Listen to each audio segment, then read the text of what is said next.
আজিকালি সময়ৰ সৈতে মোৰ ভীষণ টনা আজৰা লাগে। যিমান মিহি ভিডিঅ'সমূহ কৰি নাযাওঁ কিয়, এডিট কৰি দিয়ালৈ ভালেখিনি পলম হৈ যায়। গতিকে উপায় নাই, টনা আজৰা সময়ৰ মাজে মাজে আপোনালোকলৈ ভিডিঅ'সমূহ এনেকৈ লৈ আহিম। তো এই ভিডিঅ'খিনি হৈছে কেইদিনমানৰ আগৰ। যিহেতু মেট্ৰিক আৰু হায়াৰ ছেকেণ্ডেৰী ৰিজাল্ট দিয়াৰ পাছতে আমাৰ ঘৰত মই সৰুকৈ মোৰ ফালৰ পৰা কিবা এটা আয়োজন কৰোঁ। আৰু এই আয়োজন কিহৰ কাৰণে আপোনালোকে নিশ্চয় আগৰ কেইবছৰৰ ভিডিঅ'টো দেখি আহিছে। আচলতে এইখিনি মোৰ কৰ্তব্য বুলি ভাবোঁ। আমাৰ উঠি অহা সকলক অকণমান উৎসাহ, অকণমান অনুপ্ৰেৰণা দিব পৰাটো আমাৰ সকলোৰে কৰ্তব্য। গতিকে মই যিমান পাৰোঁ আমাৰ নতুন সকলৰ সৈতে সদায় সংগ দিব খোজোঁ আৰু নিজৰ সামৰ্থ্য অনুসৰি তেওঁলোকৰ কাৰণে কিবা এটা কৰিবলৈ পোৱাটো মোৰ কাৰণে পৰম সৌভাগ্য। বাৰু এতিয়া আহিছোঁ অকণমান খোৱা বোৱা কথালৈ।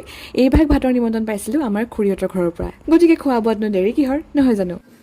আমাৰ ভাত খাব মানে গোটেই বানপানী উতৰাই পেলালে। এয়া ভণ্টিৰ লগত ধেমালি কৰি এনেকৈ আমি ভাতৰ যোগাৰ কৰিলোঁ। তাতে আকৌ আমাৰ খুৰীহঁতৰ কঁঠালৰ ভাজি আৰু মাংসৰ সোৱাদ সাংঘাতিক সুকীয়া।